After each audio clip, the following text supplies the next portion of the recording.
ঢাকা কাকরাইলে একটা হোটেল ছিল, ওই হোটেলে আমি কিছু মেয়েদের নাচ শিখাইতাম। তুমি পীরের বিশ্বাস করো অথচ নিজের স্বামীরে বিশ্বাস করো না। উনি একটা চামের জুতা খুললা ওনার পায়ের থেকে আমাকে কমসে কম 20 থেকে 30টা জুতার বাড়ি দিচ্ছে, কোনো জিজ্ঞেস করলো না। কোর্টের ভিতরে সে আমার গায়ে হাত তুলে হয়েছে, তোমার আমি জেল খাটাবো 7 বছর, এটাই তোমার চ্যালেঞ্জ। আমি তোমার চ্যালেঞ্জ গ্রহণ করলাম, একদিন জেল খাটবো না, এটা আমার চ্যালেঞ্জ। আপনি যেগুলো বলতেছেন এগুলো কিন্তু সোশ্যাল মিডিয়াতে যাবে, জি স্যার, লক্ষ লক্ষ মানুষ দেখবে। 100% উল্টাপাল্টা মিথ্যা কথা বলে কিন্তু আপনার না, জীবন নাজেহাল হয়ে যাবে স্যার, এগুলো 100% সত্যি। ওকে, তারপর আমার বাড়িতে একটা রান্দা ছিল, ওই রান্দাটা নিয়ে গেছি, হয়তোবা আমি আমার ওয়াইফ নিয়ে আসবো তাদের কাছ থেকে উদ্ধার করে, নয়তো আমি তাদেরকে মেরে ফেলবো। মানে এমন একটা গণদোলা নিয়ে আমাকে দিচ্ছে, ওই দিন মানে হকি স্টিক দিয়ে বাইরে আমার পাটা ভেঙে ফেলেছিল। আমাকে এত ভালোবাসে, দুইবার আইসা গলাতে ওনা দিয়ে দড়ি বাঁধছে, কেন? সে ফাঁসি দিবে আমি যদি বিয়ে তাকে না করে। আমার ওয়াইফকে এসে ডাইরেক্ট অফার করে, বলো আমার ওরে আমি অন্ধের মতন ভালোবাসি, তাকে বলো আমাকে বিয়ে করতে।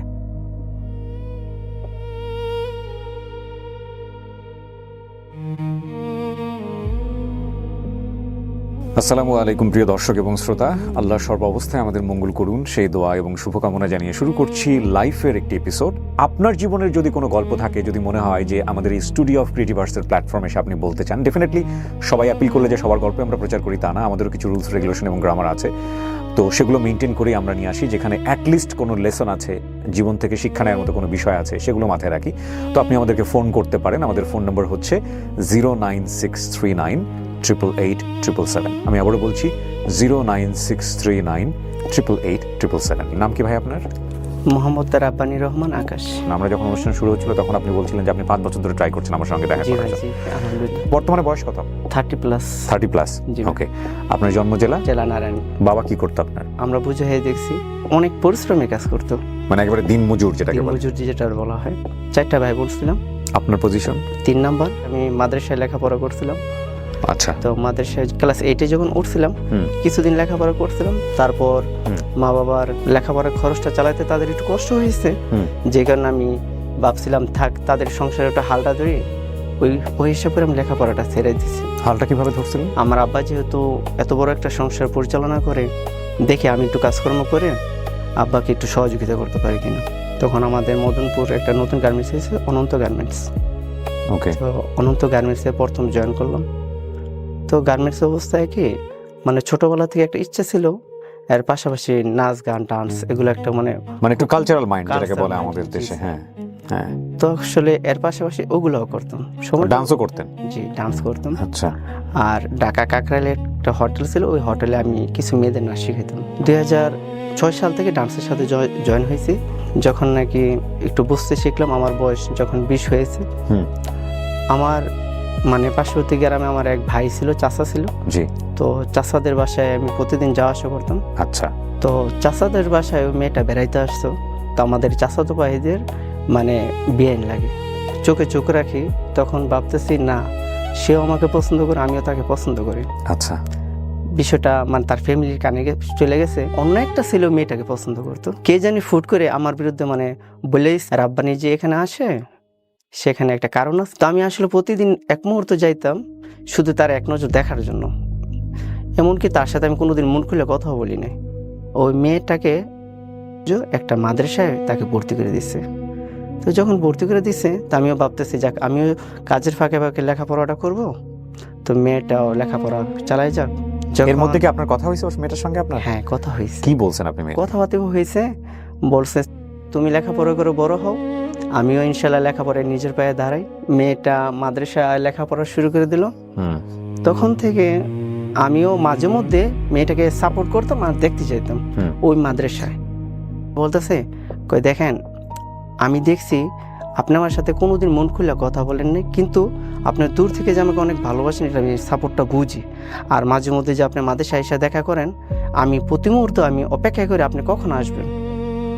তো আমি বলছি দেখো, আমি তো কাজ করি, সবসময় আসতে পারি না, তো মাঝে মধ্যে এসে তোমাকে দেখে যাবো, তোমাকে সাপোর্ট করব।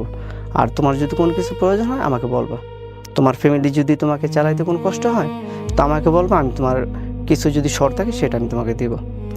তো ওদিন আমাকে বললো মাদ্রাসায়, যখন আমি তাকে দেখতে গেছি, বলে মাদ্রাসায় আসছেন, একটু কথা বলা যাবে না আমার সাথে? আমি বলছি বলো কি কথা।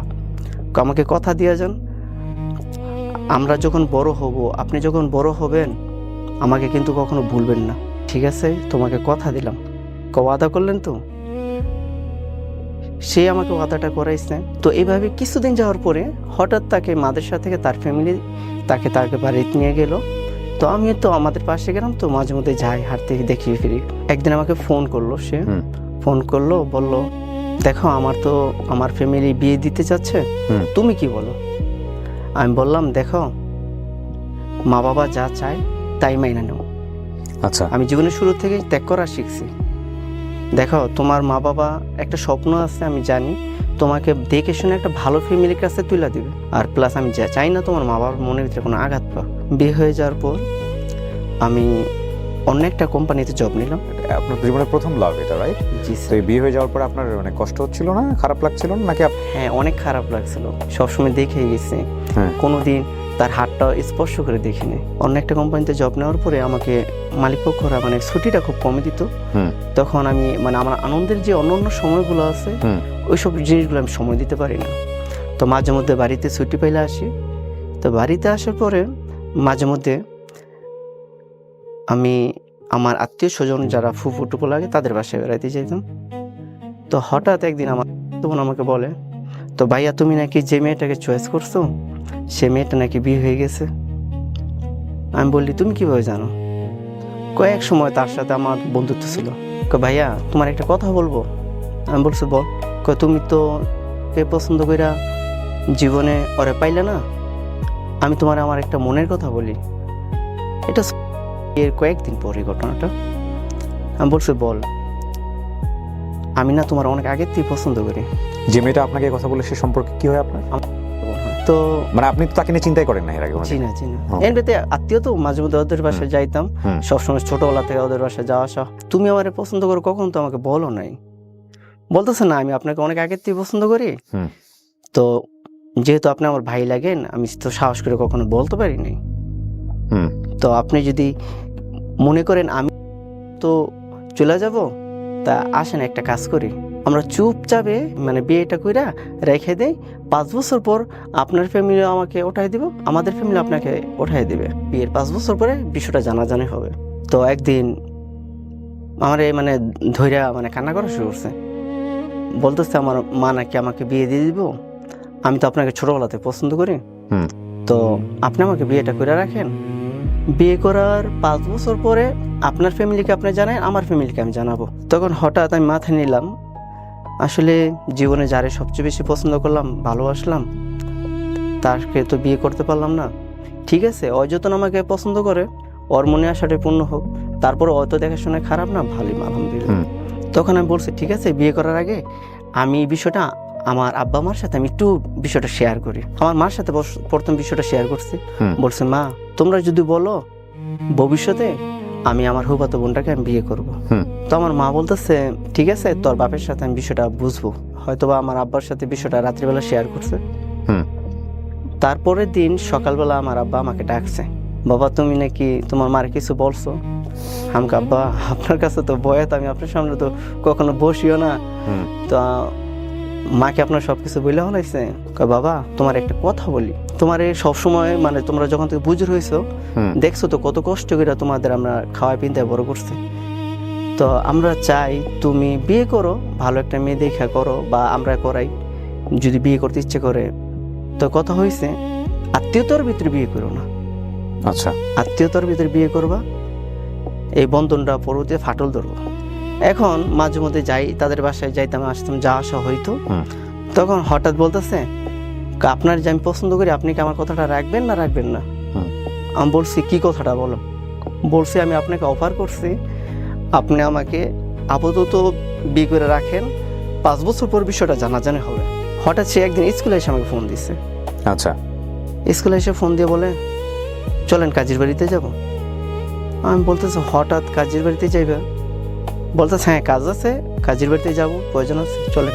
মানে আপনাকে এর আগে কিছুই বলে না এসে? জি না। ওকে। তো বলতেছে যত যাবতীয় যা খরচ হইবে আমি দিব, আপনি কোনো টেনশন করবেন না। আচ্ছা। তো আমি বললাম আমি টেনশন করব না, বিয়ের লাইফটা তো আমার তো এখানে বাবার একটা বিষয় আছে। বলছে না আজকে যদি বিয়ে না পড়াইতে পারেন তো আমাকে যদি অন্য জায়গায় বিয়ে পড়ে রাখে তা আমার মনে আশাটা আর পূর্ণ হবে না। আমি বললাম আচ্ছা ঠিক আছে, তো বিয়েটা পরে রাখবো, তোমার সাথে কথা আমার এটাই ওয়াদাবদ্ধ থাকবে, আমার ফ্যামিলিকে তুমি 5 বছর আগে বিষয়গুলো জানাইও না, আর আমিও তোমার ফ্যামিলিকে বিষয়টা জানাবো না, দুইজনে পার্সোনালভাবে চুপচাপ বিয়ে করে রেখে দেবো। আপনি যখন বিয়ে করতে যাচ্ছেন তখন আপনার বয়স 20 বছর, 20 মানে 20 বছর হয়ে 21 বছরে পড়েছে। মেয়েটার বয়স তখন ছিল আপনার 15 হবে। 15 বছর। জি। যে কাজের কাছে আমরা গেলাম ওই আঙ্কেল বিবাহ পড়াইতে অনিচ্ছুক, মানে ইচ্ছুক না। আচ্ছা। ওই আঙ্কেল সম্পর্কে আমাদেরই আত্মীয়তার মাধ্যমে চাচা হয়। আমি বললাম চাচা, আমরা যেহেতু বিয়েটা আমরা 5 বছর পরে জানাজানি করব, আপনি আপাতত বিয়েটা পরে রাখেন, পরবর্তী দিয়ে আমাদের ফ্যামিলি আত্মীয় স্বজন সবাইকে নিয়ে আমরা কাবিনও করব। তখন বলতেছে না, কাবিন ছাড়া কি বিয়ে হয়? কাবিন করলে এখন থেকে করে নাও। তো ঠিক আছে, তোমার ফ্যামিলি ওর ফ্যামিলি, আমি দুইটা মেনটেন করবো না, আগে দেখো দুইজনের ফ্যামিলিকে মানাইতে পারবা কিনা। ওর মেয়েটা আমাকে বলতেছে না, আজকে যেহেতু আমরা আসছি, আজকে আমরা এখানে বিয়ে যদি না করতে পারি অন্য জায়গায় হলে বিয়ে করবো। তো কাজী আঙ্কেল বলতেছে ঠিক আছে, তো আমি আপাতত বিয়েটা পরে রাখি, তো তোমার 21 বছর পূর্ণ হইতে কিছুদিন বাকি আছে, কিছুদিন পরে তোমার বিয়েটা রেজিস্ট্রেশন করবো। আমি বললাম আচ্ছা ঠিক আছে।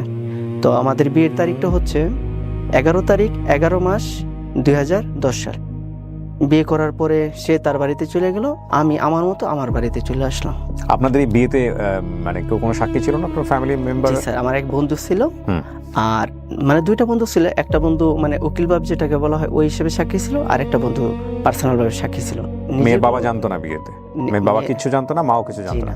মা বাবা, তার মা বাবা জানতো না, আমার নিজের মা বাবাও জানতো না। বিয়ে পড়ানোর 10 দিন পরে কুরবানি ঈদ, সে আমাদের বাড়িতে চলে আসছে হঠাৎ, কোনো বলা নাই। এর আগে কি আসতো আপনার বাড়িতে? এমনি তো মাঝে মধ্যে মামার বাড়িতে বেড়াইতে আসতো। কিন্তু এই আশা কেমন ছিল? হঠাৎ করে এমনি বেড়াতে আসছে?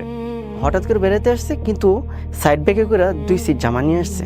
আচ্ছা। তো আমি বলতেছি তুমি যে জামা নিয়ে আসছো, তো হঠাৎ ঈদের দিন জামা নিয়ে আসছো কেন, আমাদের বাসায় কি থাকবা নাকি? কয় না, আমি না একবারের জন্য চলে এসছে। আমাকে এটা কি বলে, একবারের জন্য চলে আসছে? যদি বাড়ির ফ্যামিলি জানে আমার অবস্থায় কি হইব, তোমার অবস্থাটা কি হবে? কারণ আমি যে তোমাকে বিয়ে করছি আমার ফ্যামিলিকে তো আমি জানাই নাই, তুমি কি তোমার ফ্যামিলিকে জানাইছো? কয় না, জানাই নাই, টের পেয়ে ফেলছে। হ্যাঁ। আচ্ছা। সে আমাকে বলতেছে টের পেয়েছে। আমি তো চাচ্ছি আমার ফ্যামিলি 5 বছর পরে জানুক বিষয়টা, আর আমি চাই তোমাকে আনুষ্ঠানিকভাবে সসম্মানে তোমাকে নিয়ে আসবো। বলতেছে না, আমি এখন বাড়ি থেকে ঈদের দিন প্রস্তুতি নিয়ে আসছি, আপনার সাথে আমি কোথাও চলে যাব, আপনি যদি আমাকে না নেন তাহলে আমি সুসাইড করব। আচ্ছা।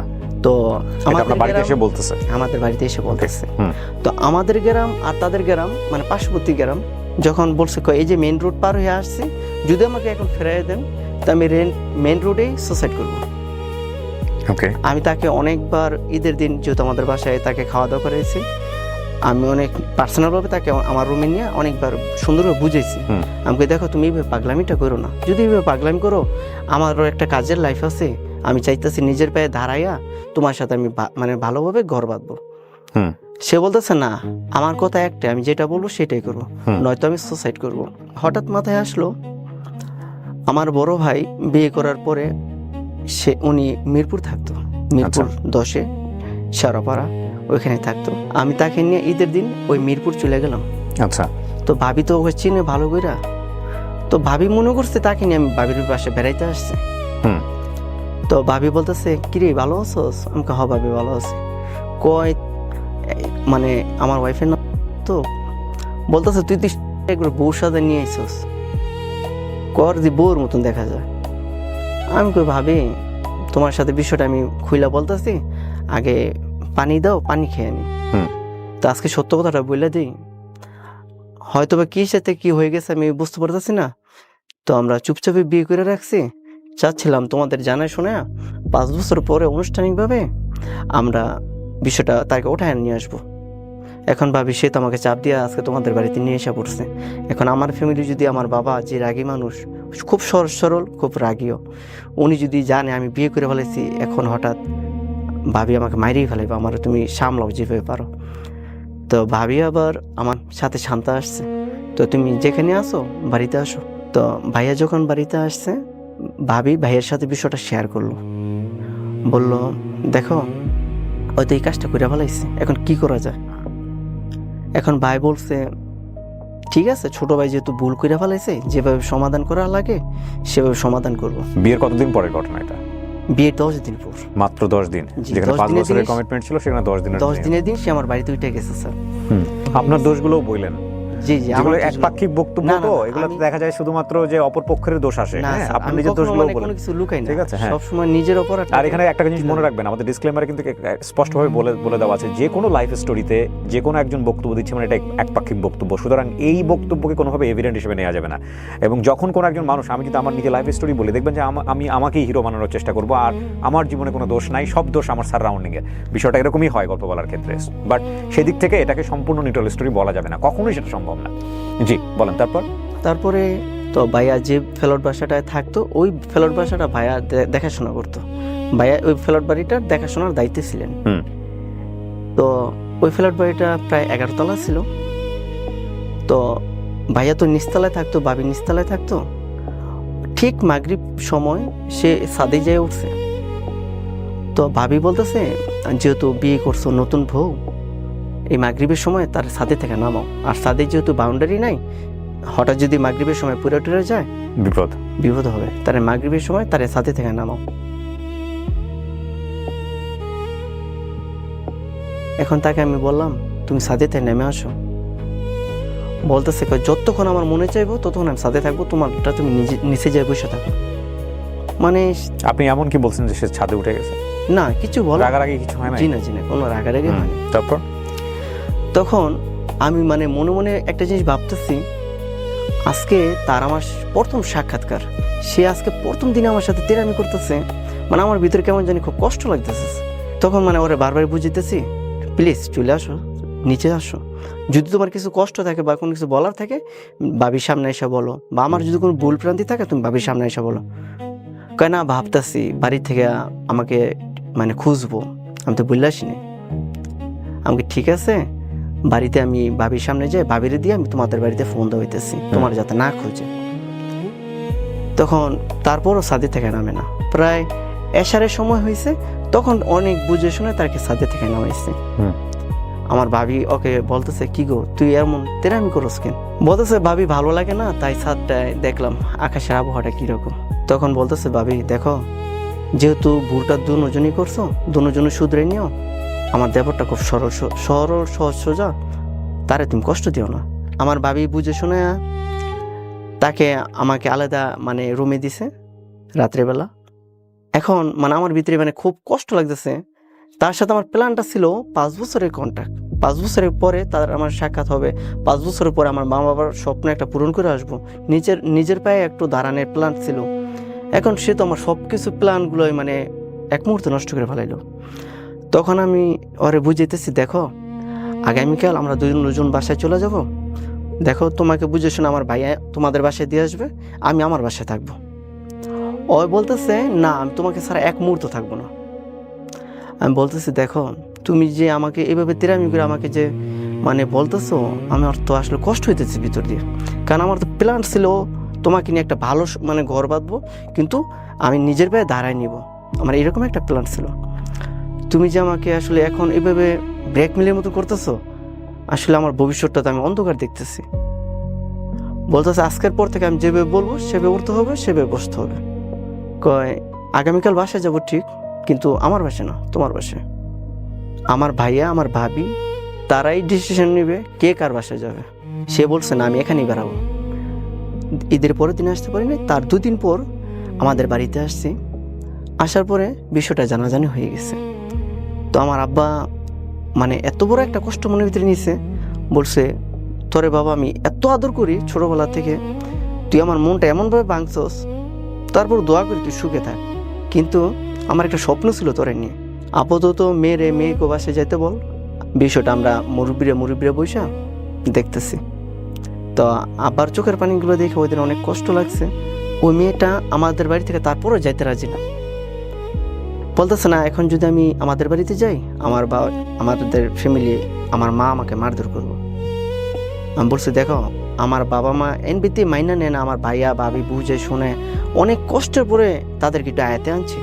আমার বাবার চোখের পানিগুলো তো তুমি আজকে দেখছো, আমার বাবা আমার চোখের সামনে জীবনও চোখের পানি ফালায় নেই, তো তুমি প্লিজ বাসায় যাও।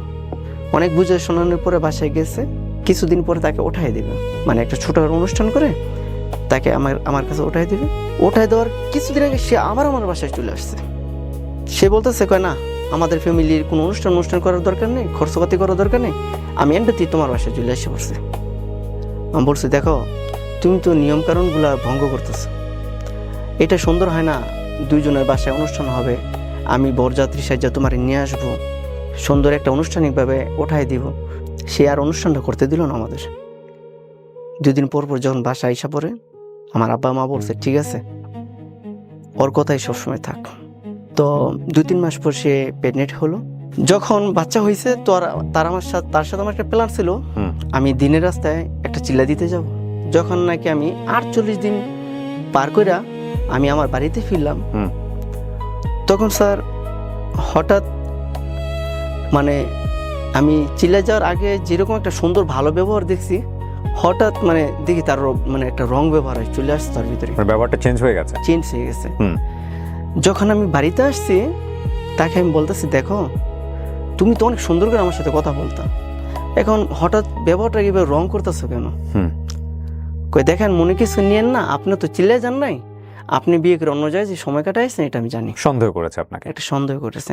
আমি কই দেখো, আমি তো আমাদের দেশের মানুষের সাথে সবার সাথে চিল্লে গেছি, আমাদের অনেক ব্যবসায়ীদের সাথে চিল্লে গেছি, তো তুমি এক কাজ করো, সব ব্যবসায়ীদের জিজ্ঞেস করো, ময়মুরব্বীদের জিজ্ঞেস করো, একটু যাচাই বাছাই করো আমি গেছি কিনা, বা আল্লাহ রাস্তা থেকে আইসা তো কেউ মিথ্যা কথা বলে না। আমি সত্যিই চিল্লে গেছিলাম। অগো বাড়িতে একটা বন্ড পীর ছিল, ওই বন্ড পীরটারে আমি বলছিলাম চলেন মুরব্বী নামাজ পড়বেন। উনি রাগ করে ফেলেছে আমার সাথে সাথে। আমি যখন বলছি চলেন নামাজে যাবেন, উনি আমাকে বলতেছে নামাজ পড়লে গেলে সব হয়, শুয়ে শুয়ে জিকির করে জুমার নামাজে বেশি সব পাওয়া যায়। আমি কি কথাটা আপনি একদমই রং বলছেন। জুমার নামাজ বিতর্ক হয়েছে তার সঙ্গে আপনার। হ্যাঁ, তারপর দুই কথা তর্ক বিতর্কের পরে তুমি যে বিয়ে করে আসছো আমার সাথে তর্ক বিতর্ক করতেছে। আমি বিষয়টা জানি, আমাকে পীরে সব দেখছি এগুলা। এই পীর সেই পীর? জি। ওকে, তুমি পীরের বিশ্বাস করো অথচ নিজের স্বামীরে বিশ্বাস করো না, আপনি আমার বাসা থেকে চলে যান। তখন জামাত থেকে আসছে তো 2-1 দিন পর শুধু খালি বাচ্চাটা দেখতে মনে চায়, যেহেতু আমার ছেলে। বাচ্চা তখন কোথায়? আমার ওয়াইফের দ্বারে। আমার ওয়াইফ তখন শ্বশুর বাড়িতে। বাচ্চা হওয়ার পরে শ্বশুর বাড়িতে ছিল। যখনই মনে চাই তো বাচ্চাটা দেখতে যেতাম, তখনই আমার সাথে খারাপ ব্যবহার করে। আমাদের পীরে স্বপ্নে দেখছে। আমাকে কি স্বপ্নে দেখছে তোমাদের পীরে? আমাদের পীরে স্বপ্নে দেখছে আমার এই বাতে এই কাপড়ে দিন যাবে না, আপনি এক কাজ করেন, আপনার রাস্তা আপনি দেখেন, আমার রাস্তা আমি দেখবো। আমাকে শোনো, তুমি যে পীরের কথাটা বিশ্বাস করলা, পীরে কি এরকম স্বপ্ন দেখে এত ভালো পীর এটা পারে না তোমার আমার সম্পর্কটা আরো গভীর করে জোড়াই দিতে, সেটা পারে না। তখন আমাদের গার্জেনকে দিয়ে চাচ্ছি তাকে আমাদের বাড়িতে নিয়ে আসা পড়ার জন্য। আমি বলছি না, ওইখানে তো আমার ওয়াইফ থাকলে তো দেখা যায় দিনের পর দিন চেঞ্জ হয়ে যাচ্ছে, সে আসবে না। গার্জেন 1বার 2বার 3বারের মাথায় যেয়া তাকে অনেক বুঝে শোনায় আমাদের বাড়িতে নিয়ে আসছে। প্রতি রাতে আমার একটা কথাই খালি মানে কানের ভিতরে আওয়াজ করে, আসলে না তোমার সাথে না আমার সংসার টিকবে না। মানে আগে যদি তার সময় একটু কম দিতাম, তখন থেকে আমি সময় তার বেশি দিতাম। আমার বাচ্চা হওয়ার পর থেকে তুমি যা চাইবে তুমি তাই পাবে, তুমি বাচ্চাটার মুখের দিকে তাকায় সংসারটা যাতে না ভাঙে ওই দিকে একটু খেয়াল রাখো প্লিজ। পীরে যে স্বপ্ন দেখছি, আমাদের ফ্যামিলিতে সবাই পীরেকে খুব মানে, আর পীরের কথাটা আমাদের ফ্যামিলি কেউ ফালাইতে পারবো না। সে আমার সাথে যখন কথাগুলো শেয়ার করতো, তখন আমি বলছি দেখো, এই যে একটা মাসুম বাচ্চার দিকে তাকাও, তুমিও স্বামী পাইবা, আমিও ওয়াইফ পাবো, কিন্তু এই বাচ্চাটা যখন এতিম হয়ে যাবে, তখন এই বাচ্চাটার মধ্যে মাথায় হাত বোলানোর মতন মা থাকবে না, বাবাও থাকবে না। মানে সপ্তাহে 2 দিন আমাদের বাসায় থাকলে 4 দিনই ওদের বাসায় থাকে। আমি 2 দিন পর বাচ্চাটা দেখতে যেতাম। ভাই এত খারাপ ব্যবহার করতো, যেগুলো আসলে একটা পুরুষ হিসেবে একটা স্ত্রীর কাছে কখনই আশা করে না। যখনই যাইতাম তখনই চোখের পানিগুলো ফালাই আসতাম, বলতাম দেখো, আমার এমন একটা মাসুম বাচ্চার সামনে তুমি আমার এইভাবে গালাগালি করো, কথাবার্তা বলো। একদিন তার ফ্যামিলিকে জানালাম, দেখে না আম্মা আপনার মেয়ে আমার সাথে কিভাবে খারাপ ব্যবহারগুলো করে। কমই করে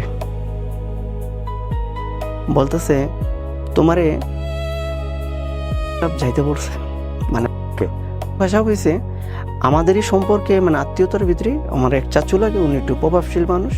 আপনাকে যেতে বলছে? আপনার স্ত্রী বলেছে? আমার স্ত্রী বলছে। এখন আমার স্ত্রী যে আমার বিরুদ্ধে যে সে যে ওখানে নালিশ করে আসছে সেটা আমি জানি না। বললাম কাকা আপনি নাকি আমাকে ডাকছেন?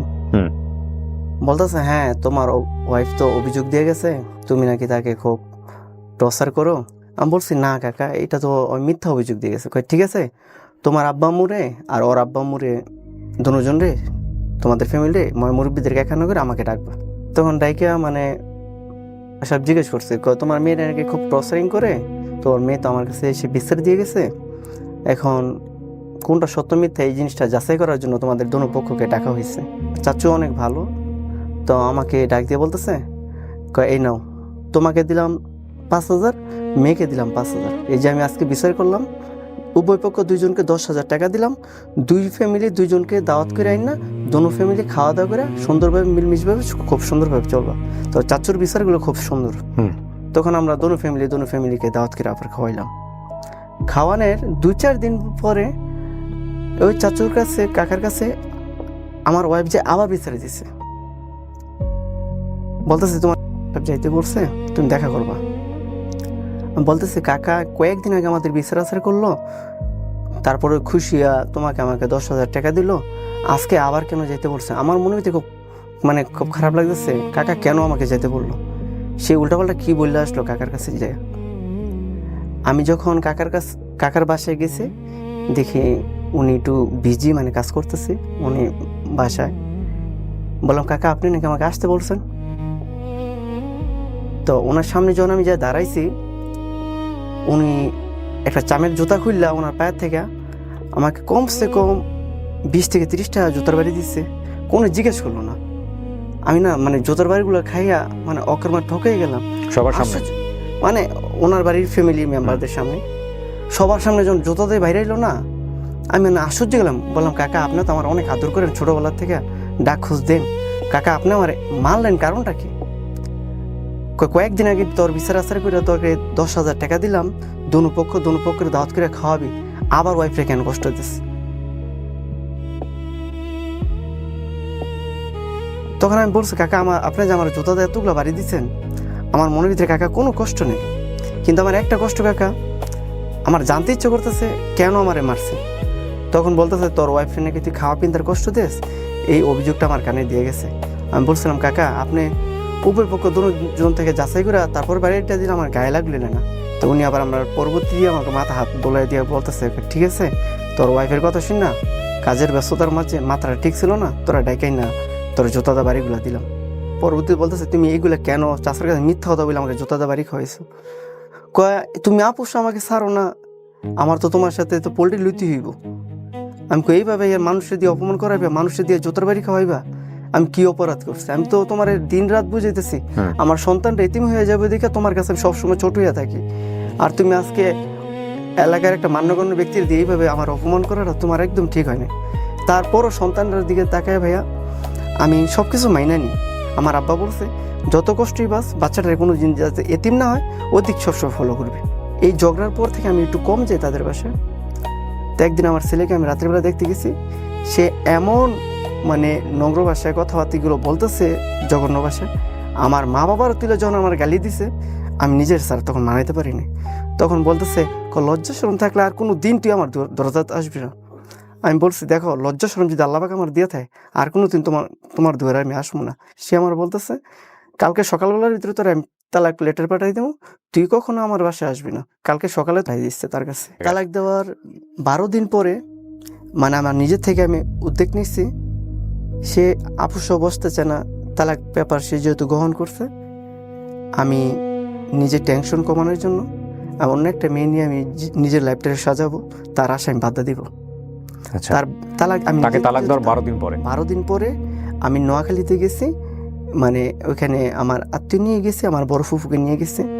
বলছে ফুপু নোয়াখালী বেড়াইতেও যাবো এক আত্মীয়র বাসায়, ওইখানে একটা মেয়ের কথাবার্তা শুনছি, তো ওইখানে যদি মেয়েটা পছন্দ হয় আমি বিয়ে করে ডাইরেক্ট বাড়িতে নিয়ে আসবো, তার যে প্রাপ্ত তার আমি দিয়ে দিব, কিন্তু আমার নিজের জীবনটা আমি সাজাবো, তার জন্য উপরে কষ্ট করে আমি নিজের জীবনটা নষ্ট করতে চাই না। তালাক দেওয়ার 12 দিন পরে আমি যখন বেড়াইতে গেছি নোয়াখালী, বেড়াইতে যাই যে ফ্যামিলির মেয়েটাকে আমি দেখা চয়েস করছি ওই ফ্যামিলির মেয়েটা আমাকে দেখে চয়েস করছে। আর ওই ফ্যামিলির মেয়ের মা বাবার একটা ইচ্ছা ছিল ঢাকার ছেলের কাছে তার মেয়ে বিয়ে দেবে, ওইখানে বিয়ে পড়াইলাম। যেদিন দেখতে গেছি তার আপনি হ্যাঁ। আপনার প্রথম স্ত্রীকে তালাক দেওয়ার কতদিন পরে বিয়ে 12 করেন? দিন পর স্যার। তালাক তো অ্যাক্টিভই হয় নাই। জি, এখন আসলে এই বিষয়টা আমি আবার জানি না। ও, তখন তালাক আপনি জানেন না। মানে 3 মাস সময় লাগে অ্যাক্টিভ হইতে। 3 মাস 13 দিন। আচ্ছা, জি। এখানে খুব সেনসিটিভ একটা স্টোরি আজকে আসতেছে। কয়েকটা বিষয় খেয়াল করবেন। একটা হচ্ছে তালাক যে অ্যাক্টিভ হয়নি, এটা একটা প্রথম কথা। দ্বিতীয় বিষয়টা হচ্ছে যে উনি তখনও ইমোশনের মধ্যে আছে। তালাকটা দিয়েছে উনি কিন্তু মানে এক ধরনের কষ্ট পেয়ে রাগ করে, জি স্যার। এবং সেই রাগ থেকে আরেকটা বিয়ে করতেছে। এগুলো খুব গুরুত্বপূর্ণ এবং এগুলা পয়েন্টগুলো ট্রিক করার চেষ্টা করবেন। দেখেন কি হয় সামনের দিকে। হ্যাঁ, তারপর সম্পূর্ণ এই বিষয়গুলা, আমার লাইফ স্টোরিগুলা আমি দ্বিতীয় ওয়াইফ যাকে গিয়ে বিয়ে করি, ওনাকে তাকে কি আমি জানাইছেন সব- আপনি বিয়ের আগে? হ্যাঁ, আমি সব মানে তার সাথে যেদিন দেখতে গেছি একের সম্পূর্ণ লাইফ স্টোরিগুলা কি কি হয়েছে না হয়েছে আমি সম্পূর্ণ বিস্তারিত খুলে বললাম। ও মেয়ের আম্মুকে বলতেছে, মা উনি না অনেক ভালো, ওনার কাছে আমি বিয়ে বসবই, যত কিছু হয়েছে যত যতক্ষণ আসুক আমি এগুলো মেনে নেব। তখন মানে ওর ফ্যামিলি আমার কাছে বিয়ে দেওয়ার জন্য খুবই একমত। তো বিয়ে করে ফেললেন? জি, হ্যাঁ। 12 দিনের মাথায় আমি তাকে বিয়ে করে ফেললাম। ওকে। বিয়ে করার পরে 4 দিন ওই নোয়াখালীতে আমি ছিলাম। তো আমি 4 দিনে আমি বাকি জনম যতদিন আল্লাহ পাক আমাকে বাঁচা রাখে, এই 4 দিনের ভালোবাসা তাদের আমি ভুলবো না। সত্যিকারের মন সত্য, সত্যিকারের ভালো মানুষ ওই মেয়েটার ভিতরে, আমার দ্বিতীয় ওয়াইফের ভিতরে, আমার জীবনে ভালো নারীদের একটা মন সত্য জিনিসটা তার ভিতরে আমি পেয়েছি। ওই 4 দিন? জি। তারপর ওদের বাসায় বললে আসলাম, দেখো আমি একটু বাড়িতে যাই, ওই বাড়ির একটু জায়জামালগুলো শেষ করে আনুষ্ঠানিকভাবে তোমাদেরকে আমি বাড়িতে নিয়ে যাব। যখন আমি আসছি, আসার কয়েকদিন পরে বলতেছে আমার প্রথম ওয়াইফ এটা নালিশে বসবে। হ্যাঁ ঠিক আছে, ভেরি গুড, নালিশে বসো, তোমার যে প্রাপ্ত দেনমোহর আমি সেটা দিয়ে দিব। এখন বলতেছে 7 লক্ষ টাকা দিতে হবে। আমি বলছি না, আমার তো দেনমোহর তো মাত্র 60,000 টাকা, তো যেটা প্রাপ্ত সেটা। তখন আমি আবার কি স্যার ব্যবসা বাণিজ্য কইরা মানে নিজের ভবিষ্যৎ কিছু করার জন্য ব্যাংকে আমি প্রায় 3 লাখ 3.5 লাখের মতো টাকা জমাইছিলাম। তো এখন আমি বলতেছি না, যদিও 60,000 টাকার বেশিও যদি লাগে, 1 লাখ টাকাও লাগে, অগবাড়ির যে মেম্বার ছিল ও মেম্বারকে আমি বিষয়টা অভিযোগ করলাম, যদি 1 লক্ষ টাকা লাগে এটা বিষয়টা বৈশা মীমাংসা করে দেন, আমি চাই না এই প্যারাটা আর মাথায় রাখতে। ওকে। এখন মেম্বার সাহেব বলতেছে না এই টাকা হবে না, তো সে তো তোর বিরুদ্ধে মামলা করবো, মামলায় যা রায় হবে সেটাই মাথা পাইতে নিতে হবে। কথাটা বলার তার 2 দিন পরে সে আমার বিরুদ্ধে মামলা করছে, নারী নির্যাতন যৌতুকবিহীন মামলা। মামলার কাগজটা স্যার আপনার ফটো দেওয়া হয়েছে। আমার কাছে আছে। ওকে, হ্যাঁ বলেন। তারপর যখন কোর্টের মধ্যে হাজিরা দিতে গেছি স্যার, তখন আমার উকিল আমাকে কাঠগড়ায় দাঁড় করাইছে। আমার উকিল শুধু একটা কথাই বলছে, তুমি ম্যাজিস্ট্রেটে বলবা তোমার ওয়াইফকে তুমি ভাত খাওয়াইবা। আমি বলছি ঠিক আছে, আপনার যেভাবে বলছেন আমি সেভাবে বলবো, আমি তাকে ভাত খাওয়াবো, কারণ আমি তো রাগের বছর তাকে তালাক দিচ্ছি। তখন তার উকিল বলতেছে ওকে আমি শারীরিকভাবে অনেক নির্যাতন করি, ওরে অনেক মারধর করি, অনেক টর্চার করি। তো এইরকম একটা কাঠগড়ে আমাদের এইরকম তর্ক বিতর্ক চলতেছে। আমি শুধু খালি ম্যাজিস্ট্রেটের মুখের দিকে তাকে একটা কথা উচ্চারণ করছি, স্যার আপনি যদি তদন্ত করে, যদি ইনকোয়ারি করে, যদি আমার বিরুদ্ধে কোনো খারাপ কিছু পান, যে শাস্তিটা দিবেন আমি সেই শাস্তিটা মাথা পাইতে নেব। একটা কথাই উচ্চারণ করলো, বললো তুমি কি তোমার ওয়াইফ নিয়ে, সন্তান নিয়ে কি সংসার করতে ইচ্ছুক আছো? আমি বলছি স্যার ইচ্ছুক না, তার জন্য আমি জীবনটা দেওয়ার জন্য চেষ্টা করছিলাম, কিন্তু তার সাথে আমি রাগ অভিমান কইরা সহ্য না করতে পারা, তার ব্যবহার সহ্য না করতে পারা, আমি তার রাগ অভিমানে তার আমি ডিভোর্স করছি। এখন আপনারা যদি আমার ওয়াইফ সন্তান আমার হাতেও দেন, আমি অবশ্যই তাকে ভাত খাওয়াবো, আমার সন্তানের দিকে তাকায়। আমার বাবা বলছে যতই যৌতুকমান আসুক সন্তান রেতিম করবো না। তখন ম্যাজিস্ট্রেট আমার ওয়াইফকে, আমার সন্তানকে আমার হাতে তুলে দিল। এখন সে আসতে রাজি না, সে বলছে না জেল খাটাইতে হইব, তারে সাজা দিতে হইব, সে বিশাল ভুল করছে। এখন ম্যাজিস্ট্রেট একটা কথা উচ্চারণ করছে, না যাচাই বাছাই করে দেখছি, ইনকোয়ারি করে দেখছি অনির্দোষ। এখানে স্যার আপনাকে একটা কাগজ দিয়েছে, চেয়ারম্যান মেম্বারও আমাদের বিষয়টা মানে অনেক যাচাই বাছাই করে দেখছে। তো যখন তুলে দিচ্ছে আমার বাসায় নিয়ে আসছে, আবার পলাই স্যার চলে গেছে। কাপড়লতা আনার কথা বললাম, বলতেছে কাপড়লতা গুলো নিয়ে আসি, এ কথা বলে চলে গেছে। আমার সাথে সে কোর্টে হাজিরা দেয়, কিন্তু আমার বাসায় সে বাস করে না। আচ্ছা, তো আপনার দ্বিতীয় স্ত্রী কোথায় তখন? আমার দ্বিতীয় স্ত্রী তখন নোয়াখালী। সে জানে এগুলো হচ্ছে? হ্যাঁ, আমার ওয়াইফ সেগুলি তার সাথে ফোনে যোগাযোগ হয়েছে, সে জানে এগুলি। হ্যাঁ জানে। তারপর তখন আমার দ্বিতীয় স্ত্রী আমাকে একদিন সে তার বাড়িতে ডাকলো, বলতেছে শোনে তাপু, যেহেতু তোমার প্রথম ওয়াইফ, সে অনেক ভালো, এক কাজ করে, সে যদি খাইতে চায় আমি বিষয়টা মেনে নিব।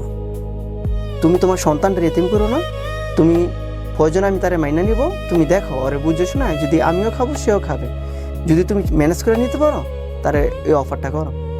তখন আমি শান্তাকে আমার প্রথম ওয়াইফকে তারে অফার করলাম, দেখো যাই দুইজনের ভিতরে হয়েছে, দেখো প্রথম জন দ্বিতীয় ওয়াইফ যেহেতু বলতেছে, প্রথম ওয়াইফ রাজি না, বলছে না আমি রাজি না, আমার টাকা দিয়ে দাও আমি কেটে যাবো 7 লাখ।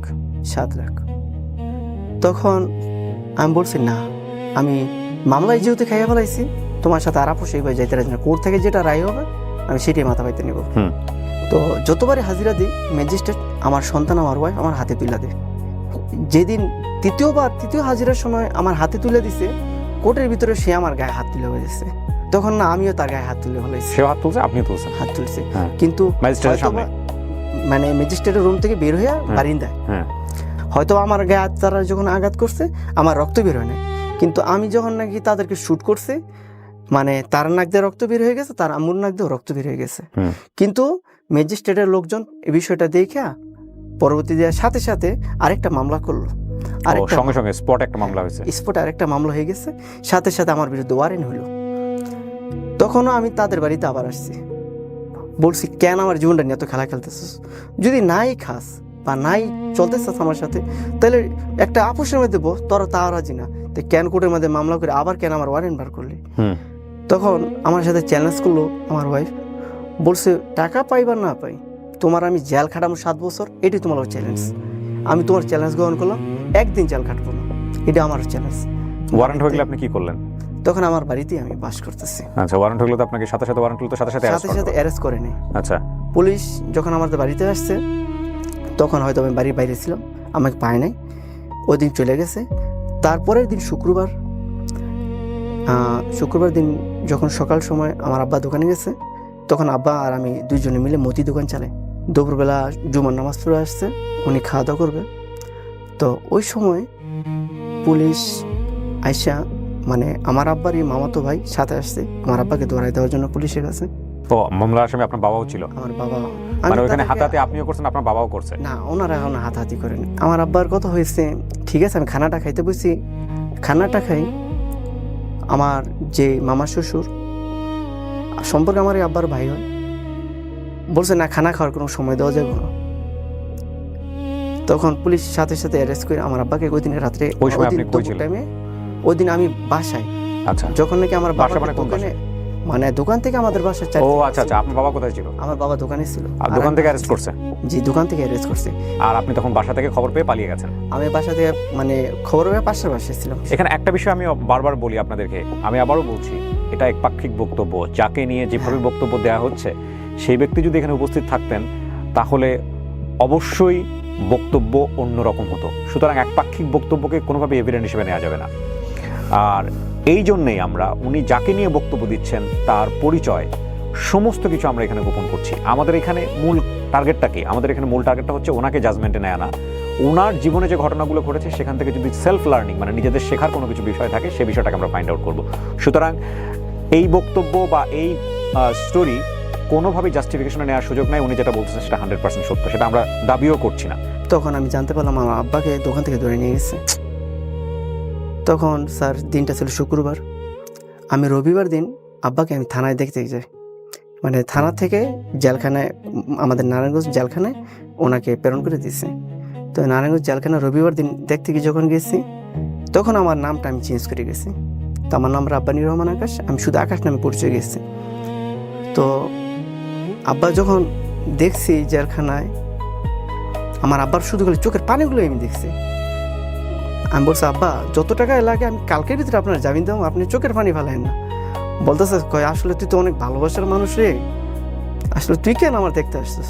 পুলিশ তো তোরে পাইলে এখন তোরে হাজতে বইরা তোরে অনেক মায়ের দূর করবো, তুই এখন তাড়াতাড়ি বলা। বাবা চাচা উকিল দিরা রবিবার দিন আমার বাবারে জামিন দেওয়াইলাম। সোমবার দিন কোর্টে আমাদের হাজিরা। সোমবার দিন যখন কোর্টে গেলাম, আমিও হাজির হয়েছি। আমার উকিল বলছে তোমার হাজির হইতে হবে, ভাগ্যে যদি জেল থাকে জেল হবে, আর যদি ভাগ্যে যদি ভালো কিছু থাকে তো ম্যাজিস্ট্রেটই বুঝবে কি হয়েছে না হয়েছে।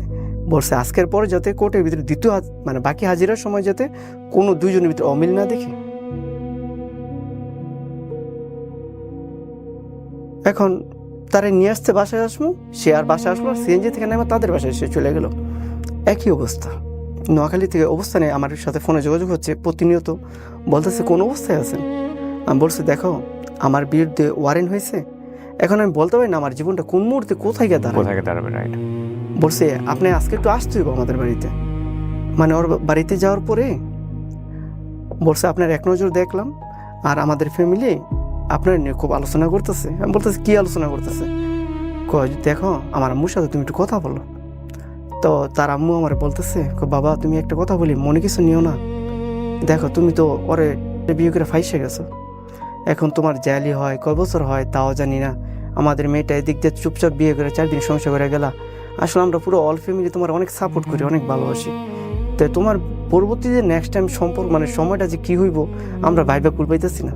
তো বাবা তোমার কাছে একটা চাওয়া, তুমি যদি অনুমতি দাও আমাদের মেয়েটা আমরা দেখে শুনে অন্য জায়গায় বিয়ে দিয়ে দিই।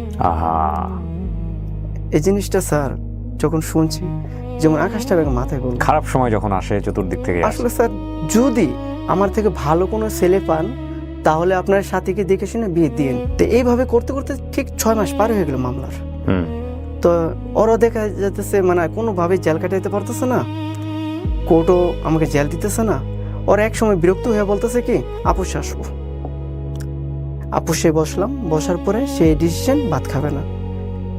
এখন সে একটা দাবি করছে আমরা এতদিন মামলা টামলা করছি, অনেক টাকা পয়সা খরচ হয়েছে, এই দাবিটা দিয়ে দিবেন। এখন আমার বাপসা স্যার সবাই ময়মুরবিরা ছিল, ওই দিন বলতেছে ওরও তো অনেক টাকা পয়সা নষ্ট হয়েছে, ও যে এতদিন মানে কোর্টে বোধ দৌড়াদৌড়ি করলো, ওর বাপের জেল কাটলো, ডিভোর্স হয়ে হলো আপনাদের। হ্যাঁ আচ্ছা, কিছু টাকা পয়সার বিনিময়ে কত টাকা দিলেন? টোটালি 50,000 টাকা। এই ঘুরায় ফিরায় 50,000 টাকা দিয়ে আপোষ। আমার মামলা আমি উঠাই নিয়েছি, আমিও তার বিরুদ্ধে একটা পরে মামলা করছিলাম, কিন্তু আমার মামলা কোনো কার্যকর হয়নি। আপনি কি মামলা করছিলেন? মানে মারামারি মামলায় কেন আমার উপর তারা আঘাত করছে, আমিও তো তাদের আঘাত করছি। আপনিও একটা মামলা করছেন? আমি একটা নেক্সট মামলা করছি, যখন আমি মামলা করছি তারা সিদ্ধান্ত নিয়েছে মামলা উঠাই ফেলাইতে, কাটাতে কাটা তোলা যেটাকে বলে। আপনি তো এই যে যৌতুকের মামলা যদি মিথ্যা হয়ে থাকে, আপনি তো যৌতুকের এগেনস্টে এই যে মামলাটা আছে এখানে, তার এগেনস্টে কিন্তু মামলা করা যায়, এটা যে মিথ্যা মামলা এটা আপনি জানেন? স্যার আমি আপনার মামলা মিথ্যা কিনা আমি জানি না, মিথ্যা যৌতুক মামলা নারী নির্যাতন মামলার এগেনস্টে কিন্তু মামলা করা যায়। জি জি, এখন স্যার আমি বর্তমানে এখন জানতেছি, কিন্তু আগে জানতাম, আগেগুলো জানতেন না? জি না স্যার। আমি এখানে একটা জিনিস বলে রাখি উইথ ডিউ রেসপেক্ট, আমি বলছি না যে বাংলাদেশের সব নারী নির্যাতন মামলা কিংবা যৌতুক মামলা মিথ্যা মামলা, না আমি সেটা বলছি না। তবে আপনারা যারা এই সব মামলার মধ্যে জড়িত আছেন, খুব বিজ্ঞ আদালত সহ অনেকেই জানে যে প্রচুর হয়রানিমূলক মিথ্যা মামলা হয় এই নারী নির্যাতন এবং যৌতুক মামলার জায়গাটা থেকে। এবং এখানে আপনারা যদি একটু স্টাডি করেন তাহলে আপনারা নিজেরাও জানবেন যারা মিথ্যা মামলা করেন তাদের এগেনস্টেও কিন্তু মামলা করার সুযোগ আছে, এবং এটা আমি যতদূর জানি যে আইনের ধারাতেই আছে। সুতরাং যদি আপনার বিরুদ্ধে মিথ্যা মামলা হয়ে থাকে ঘাবড়ে যাওয়ার কোনো কারণ নাই। হ্যাঁ, আদালত কিন্তু কারো ব্যক্তিগত সম্পত্তি না, আদালতের কাজ হচ্ছে সুষ্ঠু বিচার। হ্যাঁ, সাময়িকভাবে হয়তো আপনি ক্ষতিগ্রস্ত হবেন, সাময়িকভাবে আপনি হয়তো একটা হ্যারাসমেন্টের শিকার হবেন, কিন্তু আপনি গিভ আপ করবেন না। আপনি অবশ্যই আপনার উকিলের সাথে পরামর্শ করে আপনার বিরুদ্ধে যদি মিথ্যা মামলা করা হয়ে থাকে আপনি পাল্টা মামলার একটা প্রস্তুতি নেবেন, এবং পাল্টা মামলা যদি করার সুযোগ থাকে আপনি অবশ্যই সে মামলা করবেন, কারণ আপনারও তো অধিকার আছে, আইনের অধিকার পাওয়ার, তাই না? তার 2 দিন পর আমার মা বাবার সাথে একটা ডিসিশন নিলাম, আমার যে দ্বিতীয় ওয়াইফ আমি বিয়ে করে নোয়াখালীতে রেখে আসছি তার আমি নিয়ে আসবো। যেদিন আমার ওয়াইফের সাথে আমার ফাইনালি ডিভোর্স ছিল সেদিন রাত্রে আমাকে একজন ফোন দিয়ে বলতো তো বিয়ে। আপনি মাঝখানে যোগাযোগ রাখেন নাই? হ্যাঁ তার আমি নিয়ে আসবো। যেদিন আমার ওয়াইফের সাথে আমার ফাইনালি ডিভোর্স ছিল সেদিন রাত্রে আমাকে একজন ফোন দিয়ে বলতো তো বিয়ে। আপনি মাঝখানে যোগাযোগ রাখেন নাই? হ্যাঁ যোগাযোগ রাখছি। তো হুট করে কিভাবে বিয়ে হয়? তো আমাকে জানায় না বিষয়টা। আপনার মধ্যে ডিভোর্স হয়েছে? আপনাদের বিয়েটা কিভাবে হয়েছিল? কাগজে কলমে হয়েছে? হ্যাঁ কাগজ কলমে কাবিনও হয়েছে। তো আপনি ডিভোর্স দিয়েছেন না তার আগে? আমি তো দ্বিতীয় ওয়াইফের কোনো ডিভোর্স আমি পাইনি, এখনো পাইনি। আপনি তাকে ডিভোর্স দেন নাই? জি না। তো হুট করে এসে বিয়ে বসে গেল, তারপর? আমার আসলে কথাটা বিশেষ হলো না, কিন্তু ওই দিন ফোন দিচ্ছি নাম্বার বন্ধ পাচ্ছে, তারপরের দিনে ফোন দিচ্ছি নাম্বার বন্ধ পাচ্ছে। শুক্রবার দিন যেমন আমার প্রথম ওয়াইফের সাথে সবকিছু ডিসমিস হলো, রবিবার দিন আমি সরাসরি নোয়াখালী চলে গেলাম তাদের বাড়িতে, বিকেলে রওনা দিচ্ছি, যাইয়া রাত্রে 9টা পৌঁছেছি। এখন যখন সামনে যাই আমি পৌঁছেছি, সে তার সাথে আমার কোনো যোগাযোগ হয় না, সে যেমন আসার জন্য প্রস্তুতি আছে। আমি যখন যাই পৌঁছেছি, পৌঁছানোর পরে মা চোখের পানি ফেলাইতেছে আমার জন্য।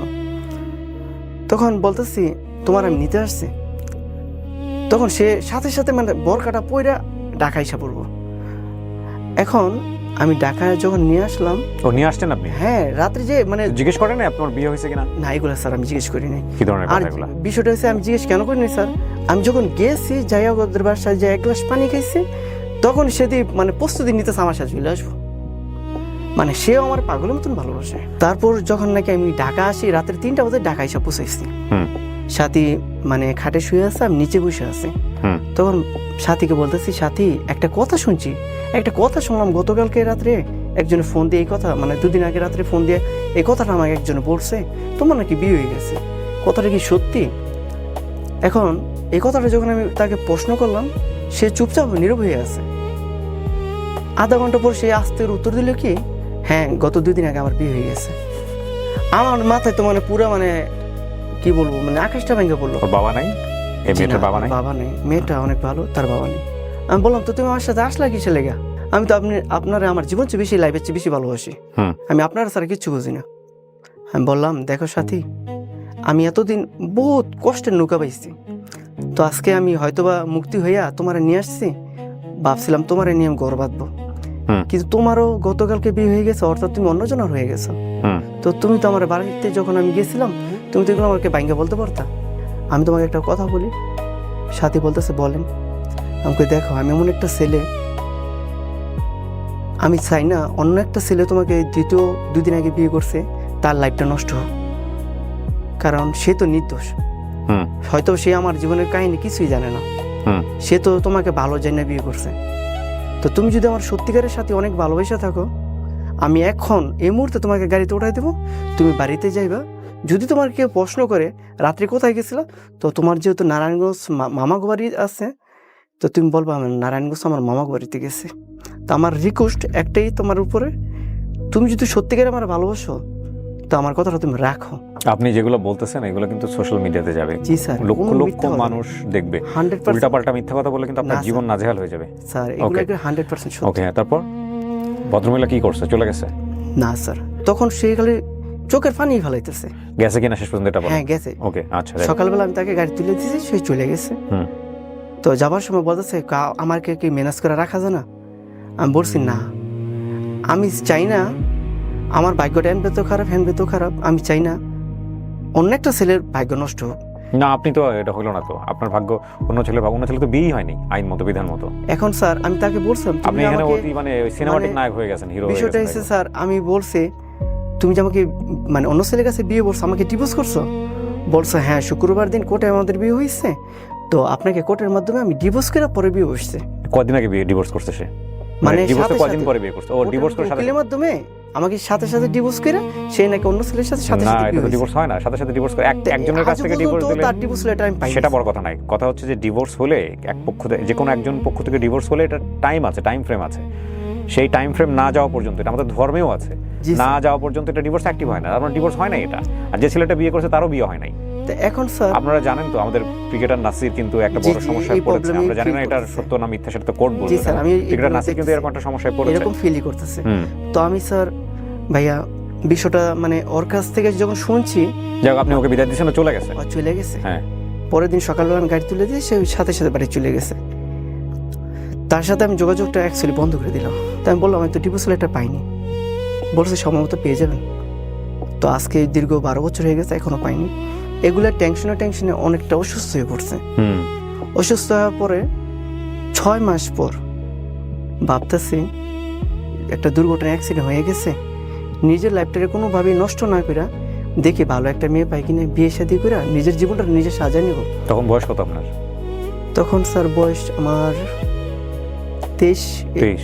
জি স্যার। এই 20 বছরের মধ্যে দুইটা বিয়ে হলো, একটা বাচ্চা হলো, তাড়াতাড়ি আবার বিয়ে করা দরকার কি? আজ যাই হোক, হ্যাঁ, 23 বছর। মানে আচ্ছা, আপনি ভাবতেছেন, ঠিক আছে, ইভালুয়েট করা দরকার নেই। হ্যাঁ, তারপর কি হলো?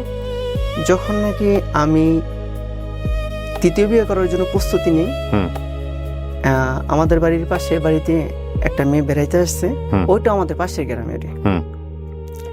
তো ওই মেয়েটা আমার প্রথম ওয়াইফের সাথে সে লেখাপড়া করছে। সে আমার প্রথম ওয়াইফের বিরুদ্ধে সবকিছু জানে। তার নাম হয়েছে।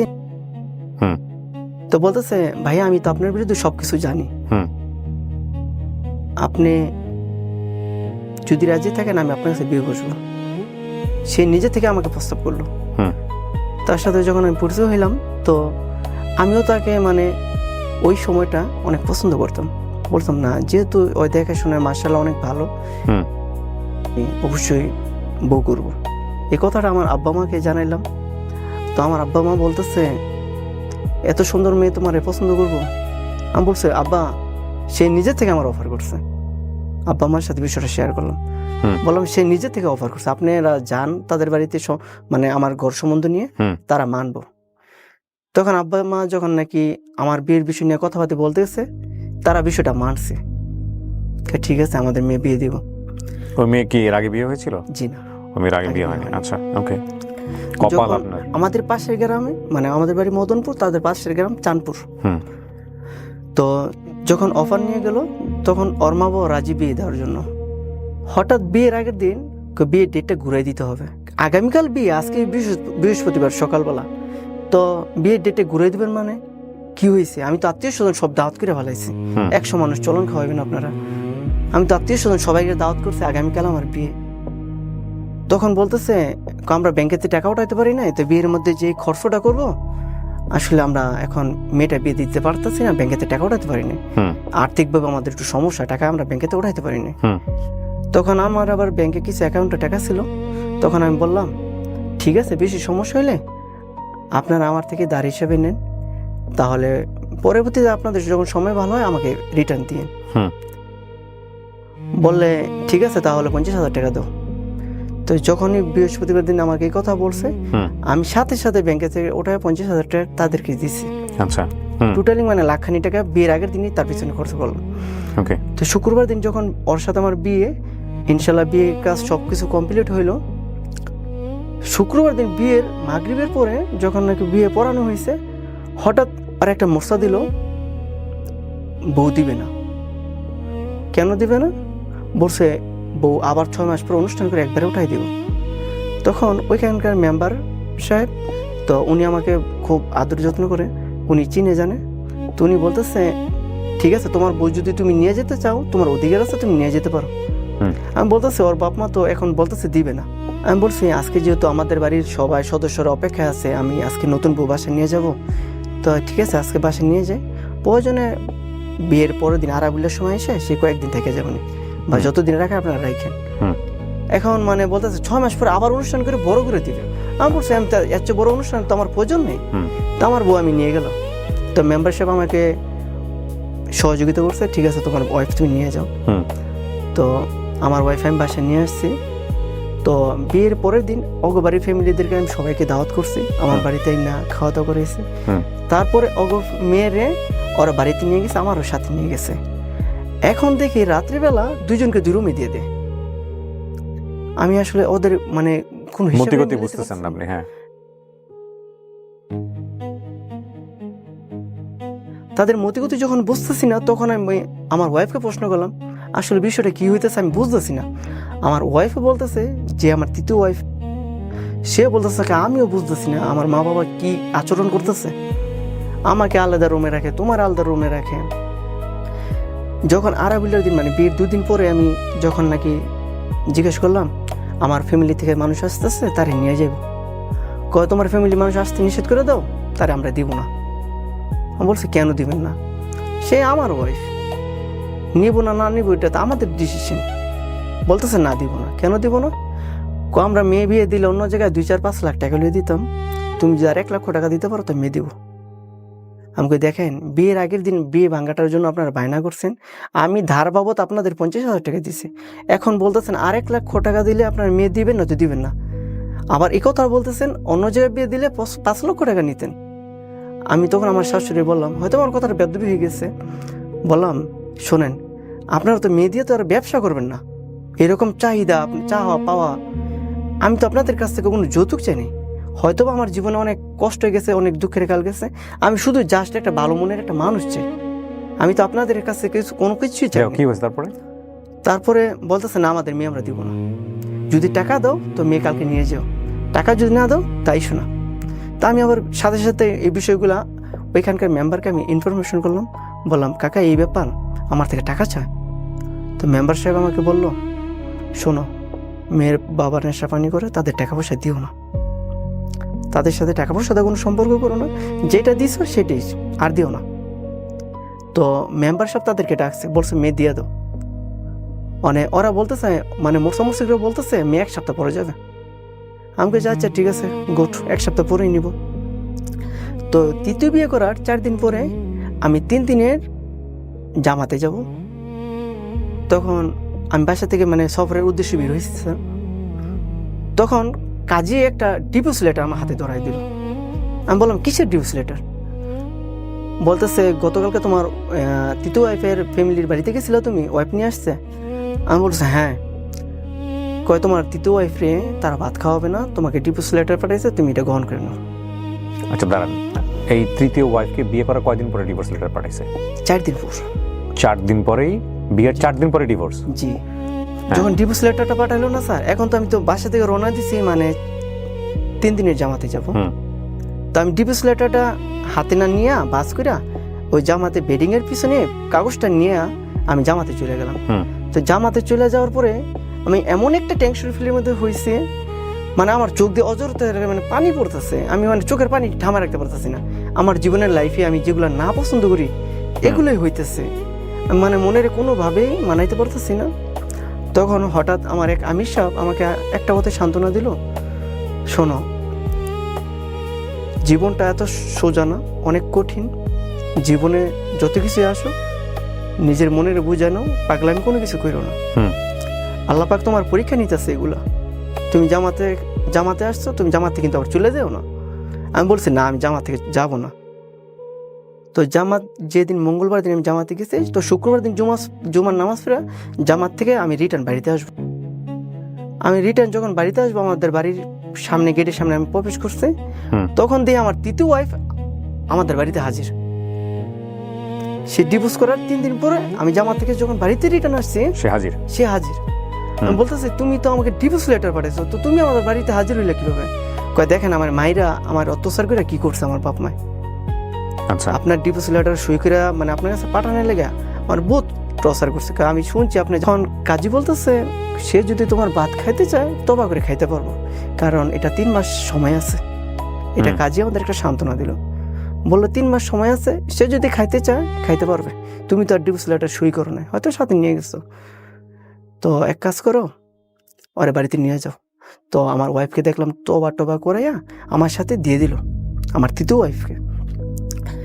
যখন দিয়ে দিছে, তো প্রতিনিয়ত আমার ওয়াইফের মোবাইলে তার বাপ মা ফোন দিয়ে তার হুমকি টুমকি দেওয়া শুরু করে দিচ্ছে, ভালো মতন আয় নয়তো মেরালাম। তো প্রতিনিয়ত হুমকি টুমকি দেয় দেখে আমি অ্যাকচুয়ালি তার সাথে একটু যোগাযোগটা তার ফ্যামিলির সাথে বন্ধ করে দিলাম। এখন আমার ওয়াইফ চাইতেছে, কয় তুমি কিন্তু আমাদের বাড়িতে আর নায়র দিও না। তো 2 দিন পর পর ওর বাপে আসে, নয়তো ওর মা আসে, মানে নায়রের কথা বলে চাই ওরে নিয়ে বাসা আটকাইতে। এভাবে 3 মাস কেটে গেল। ওর মা বাবা আমাদের বাসায় আসছে, সাথে 10-12টা ছেলে নিয়ে আসছে, হয়তো 7 আপ নয়তো স্প্রিট। বলতেছে রাব্বানি তোর জন্য স্প্রিট বা 7 আপ এমন একটা জিনিস পানি, মানে আমার মা বলছে কি জানি আইসা বলছে তুই নাকি দোকান থেকে দিছস, ওরে খাওয়াইছে। খাওয়ার পরে সে অজ্ঞান হয়ে গেল, তারে নিয়ে গেছে। তখন তো আমাকে আমার দোকানে এসে একজন খবর দিতেছে, ভাই আপনি নাকি আপনার ওয়াইফটি স্পিরিট কিনে দিয়েছেন, স্পিরিট খেয়ে তো সে মারা গেছে। ওই দিন আসলে স্যার আমার চেঞ্জটা খারাপ হয়ে যাওয়ার পরে আমার বাড়িতে একটা রান্দা ছিল, ওই রান্দাটা নিয়ে গেছি। আমি ওই শ্বশুর শাশুড়ি হয়তোবা আমি আমার ওয়াইফ নিয়ে আসবো তাদের কাছ থেকে উদ্ধার করে, নয়তো আমি তাদেরকে মেরে ফেলবো। শ্বশুর শাশুড়িকে? হ্যাঁ, এরকম একটা প্ল্যান করে আমি আমার বাড়ি থেকে রান্দাটা প্রকাশ নিয়ে গেছি। বাড়িতে রান্দা রাখছেন কেন? রান্দাটা দিয়ে আসলে জি না স্যার, তাহলে এটা দিয়ে মাঝে মধ্যে আপনার গাছের ডাল বাল কাটি। শোনেন, আমি গ্রামে বড় হয়েছি, আমি কিন্তু কাহিনী জানি। আমরা বলেন রামদার কোনো কাজই লাগে না। মানে রান্দাটা মানে কি, আমি বলি রামদা এমন একটা জিনিসটা কোনো কাজই লাগে না। গ্রামীণ জীবনে এটা শেষ করি, গ্রামীণ জীবনে এটার কোনো ব্যবহারই নাই, কিন্তু এটা অনেক বাড়িতে রাখে শুধুমাত্র এই মারামারি ঢানামারি আর নিজেদের পাওয়ার শো অফ করার জন্য। গ্রামের ছেলেপেলেরাও ইয়াং উঠতি বয়সে রামদার হকি স্টিক এই জিনিসগুলো রাখতো। জি স্যার, যেটা সত্যি কথা বলতেছি। এটা আপনার ছিল রামদাটা? মানে দাও বলতে মানে রামদা মানে একটা বড় রামদা, সবাই জানে এটা। হ্যাঁ, যেটা গাছপালা কাটার জন্য আমার আব্বা গাছপালা কাটার জন্য আলাদা দাওয়ার মতো রামদার কোনো কাজ হয় না গাছপালা। তো ওইটা নিয়ে যখন আমি গেছি, আমার সিদ্ধান্ত হয়েছে হয়তো আমার বউ আমি উদ্ধার করে নিয়ে আসবো, নয়তো নাইলে নিজের আপনি- জীবন দিয়ে আসবো না তো বুঝতে পারছি আমি ওদের মেরে বুঝতে ফেলবো। পারছি হ্যাঁ এরকম একটা প্ল্যান করে আমি প্রথম আমাদের মদনপুর 4টা হাসপাতাল আছে, প্রথম মা হসপিটাল গেল, দেখি ওইখানে ভর্তি করে নেয়। তারপর ইশাকা হাসপাতাল এই গেল, রামদানি হাঁটছেন? রামদানি আমাকে সবাই চিনে আমাদের মদনপুর। তা আপনি রামদানি হাসপাতালে ঘুরতেছেন, হ্যাঁ আপনাকে তো আমাকে পুলিশ সবাই চিনে, কিন্তু মানে সব ডাক্তার নার্স মানে প্রতিটা হাসপাতাল সবাই আমাকে চিনে। এমনি মদনপুর আলহামদুলিল্লাহ আপনাদের তো অনেক যাই হোক হ্যাঁ, পরিচিত। তারপর কি হলো? তো সবাই বলতেছে কারে খোঁজো, আমি বলছি আমার ওয়াইফ খুঁজে। তো 4টা হাসপাতাল নিয়ে আমি রামদানি হাঁটলাম, কিন্তু সবাই বলতেছে তুমি কারে খোঁজো, আমি বলতেছি এক কথায় আমার ওয়াইফ খুঁজে। হুম যখন নাকি একজন এসে একটা ভুল ইনফরমেশন দিছে, বলতেছে ওরে তো বাড়িতে নিয়ে গেছে। আমি এই খবর শুনি না, মানে মদনপুর চাঁদপুর তো একসাথে। আপনার সাথে আর কেউ ছিল ওই সময়? জি না স্যার, আপনি একাই? একাই। যখন নাকি আমি ওদের বাড়িতে গেছি, ওগো বাড়িতে যাওয়ার পরে কই রুমের ভিতরে আছে। তো আমি রুমের ভিতরে ঢুকে গেছি, রুমটা পিছন দেওয়া মানে সিটকা লাগিয়ে ফেলাইছে। তো যে রুমে ঢুকেছে ওই রুমে একটা শিশু বাচ্চা ছিল, বাচ্চাটা কান্না করতেছে। আমি চাইছিলাম বাচ্চাটা বের করে মানে বাইরে দিতে, তা দাঁড়া রাইখা আমি মানে বাচ্চাটা বের করে দিতে চাইছিলাম। আমার তৃতীয় ওয়াইফের মা বাবা ওইখানে মানে এরা তো মানে বাহিনী আগেই বাউ করে রাখছে, বলছে ডাকাতি করতেছে। যখন বাচ্চাটা আমি বাইরে বের করতে দিতে গেছি, তখন তো আমি রান্তা রেখে গেছি। তখন কি করছে মানে এমন একটা গণদোলা নিয়ে আমাকে দিছে, ওই দিন মানে হকি স্টিক দিয়ে বাইরে আমার পাটা ভেঙে ফেলেছিল। সবাই মিলে মারছে আপনাকে? হ্যাঁ মানে ওরা তো বাহিনী আগেই বাউ করে রাখছে, প্ল্যান করে রাখছে। আমি বারবার বলতেছি এটা একপাক্ষিক বলা বক্তব্য, জি। এবং এই বক্তব্য শুনে কোনোভাবেই মনে করা যাবে না যে উনি যেটা বলতেছেন সেটা শতভাগ সঠিক। আমি এটা শুধুমাত্র ওনার ক্ষেত্রে না, যে কোনো লাইফ হিস্ট্রি বলার ক্ষেত্রে, কারণ এটা যখন যে বলবে, দেখেন উনি এতক্ষণ ধরে বলেছে ওনার নিজের কোনো অপরাধ কিন্তু আপনারা খুঁজে পান নাই, এতগুলো মানুষ আসলো ওনার জীবন থেকে চলে গেল, নিশ্চয়ই তাদের বক্তব্য শুনলে ওনার হাজারটা অপরাধ খুঁজে পাওয়া যেত। সুতরাং আমরা এটাকে জাস্টিফিকেশনে নিব না যে এই বক্তব্য উনি যেটা বলতেছে সেটা শতভাগ সঠিক। আমরা এই জন্যে উনি যাদেরকে নিয়ে বক্তব্য দিয়েছে কোনো বক্তব্যে কারো পরিচয় আমরা এখানে তুলে ধরিনি, তবে এটা ওনার লাইফের স্টোরি, এখান থেকে শেখার অনেক কিছু আছে, ওনার ভুলগুলো আমরা আইডেন্টিফাই করার চেষ্টা করবো। সো এখানে আসলে কাউকে আমরা অ্যাকিউজ করছি না, কাউকে আমরা দোষারোপ করছি না, উনি ওনার মতো করে বলছেন, কিন্তু এই বক্তব্যগুলোকে কোনোভাবেই এভিডেন্ট হিসেবে নেওয়া যাবে না, কারণ এগুলো প্রুভেন না, এগুলো আমরা গিয়ে দেখিনি যে আসলেই হয়েছে কিনা। উনি ওনার মতো করে বলছেন, এগুলার হতে পারে যে সমস্তটুকুই মিথ্যা, মিথ্যার মধ্যে সত্য আছে, ভেজাল আছে, অনেক কিছু আছে, কিন্তু এটাকে আমি বলবো যে আপনারা কোনোভাবেই একবারে অ্যাকুরেট, শতভাগ অ্যাকুরেট এটা মনে করবেন না। জি, তারপরে কি হলো ভাই? মার খেলেন আপনি? জি মার খেলাম, তখন আমি অজ্ঞান হয়ে গেছিলাম। অজ্ঞান হয়ে যাওয়ার পরে আমি যখন জ্ঞান ফিরছি তখন থেকে আমি হাসপাতালে আছি, হাসপাতাল থেকে আমার বাসায় প্রেরণ করা হলো। তখন আসলে কি স্যার, একে একে 3টা ওয়াইফ হারায় না আমার নিজের পাগলের মতো মনে হইতেছে। তাকে ঢাকা নিয়ে বন্দি করে রাখছে। ও ঢাকায় নিয়ে চলে গেছে? হ্যাঁ। আচ্ছা। আমি তো মনে করছি হয়তো আশেপাশে কোনো হাসপাতালে বন্দি করে রাখছে। আরে আমার ওয়াইফ, সে তো আমার পাগলের মতন ভালোবাসে। এখন আমার মা বাবা আমার বুঝাইতেছে, বাবা থাক, যার ভাগ্য খারাপ হয় এরকম যর্তুগুণ আসে, তুমি নিজের সামলায় নাও, তুমি আর পাগলামি করো না। আমি বলতেছি না স্যার, আমি বাঁচতাম না, কারণ সে আমার ওয়াইফ আমার এই পাগলের মতন ভালোবাসে, আমিও তো আর পাগলের মতন ভালোবাসি। আমার তৃতীয় শ্বশুর শাশুড়ি মানে পুলিশ পাঠাইছে দোকানে, মানে তারা ওইখানে একটা মামলা বা চিঠি করতে, মামলা করছে অ্যাটেম্পট টু মার্ডার। কিসের মামলা ছিল এটা? এটা মানে তাকে বিষ খাওয়াই মাইরা ফেলাইছে, মানে বিষ খাওয়াইছে, ওর বাপ মা উদ্ধার করে তাকে হাসপাতালে নিয়ে গেছে। এরকম একটা নাটক সাজা একটা মামলা করছে। তো পুলিশটা বুঝে শুনে বলছে ঠিক আছে, আমরা মেম্বার চেয়ারম্যানের বিষয়টা পয়সা আমরা হ্যান্ডেল করবো, ওরে নেওয়া দরকার নেই। তো পুলিশ আমাকে নিল না। পুলিশরা বললো আপনারা যাচাই বাছাই করে দেখেন এই ছেলে ওই ওর ওয়াইফকে বিষ খাওয়ায়নি। তো পুলিশ আমাদের বাড়ির সাথে যাচাই বাছাই করে দেখছে না, আমি এরকম কোনো বিষ খাওয়াইনি। আমি এবার বলছি আপনারা ওরা পরীক্ষা নিরীক্ষা করেন, যদি আমি কোনো বিষ জাতীয় কোনো কিছু খাওয়াই থাকি, যেটা কোর্ট যেটা সাজা দেবো সেটা মাথা হইতে নিব। যখন পুলিশ চলে গেল, চলে যাওয়ার পরে মেম্বার সাহেব বলতেছে তোমার তৃতীয় ওয়াইফের ওরা ফ্যামিলি ভালো না, ওর সাথে ঝগড়াঝাগড়ির মধ্যে না যেয়া তুমি বিষয়টা মাইনা নাও। আমি বলছি কি বিষয়টা মানবো? বলতেছে তারা খাওয়াইতে চাইতেছে না, তুমি কি তার এনে জোরে খাইবা? আমি বলছি আমার ওয়াইফ তো খাইতে চায়। কয় দেখো না ওরা যে নিয়ে যে মায়ের দূর করে, তোমার কি ভালো লাগে? তখন আমি আসলে ভাইয়া, আপনি তখন পেশায় কি ছিলেন? ওই মুদির দোকানই বসতেন? জি মুদির দোকানে। ওকে, তো মেনে নিলেন আপনি শেষ পর্যন্ত নাকি? তখন আসলে ওর কথাটা ভাইবে আমি বিষয়টা মাইনা নিয়েছি। মাইনা নেওয়ার পরে আমি বলছি আচ্ছা ঠিক আছে। আপনার স্ত্রীর সাথে ওই সময়টাতে কোনো কথাই হয় নাই, আপনার তৃতীয় বিয়েটাও চলে গেল? জি, সেটাও ডিভোর্সই হয়ে গেল? হয়ে গেল। ওকে, তারপর? মোটামুটি বছর খানিক চলে গেছে। হ্যাঁ তারপর ভাবতেছি যাক জীবনের লাইফটারে সুন্দর করে সাজাতে গেলে হ্যাঁ। হয়তো একটু কষ্ট করতে হবে। বছর খানিক পর চিন্তা ভাবনা করলাম না, বিয়ে করে নিজের লাইফটা নিজে সুন্দর করে সাজাইনি। ওকে। আর আমার দেশের সবাই আমাকে একটু সাপোর্ট করে দেখতেছে, এখানে আমার কোনো অপরাধ না। বিয়ে তো আমাদের ইসলামে পারমিটও করেছে, সেক্ষেত্রে সমস্যা নেই, বিয়ে করে যদি আপনার জীবন তারপরে সুন্দর হয়। হ্যাঁ পারিবারিকভাবে 4 নাম্বার ওয়াইফকে দেখাশোনার মাধ্যমে আমার মা বাবা দেখে পছন্দ করছে। তারপর আমি যাই দেখে পছন্দ করে 4 নাম্বার ওয়াইফকে বিয়ে করলাম 2014 সালে।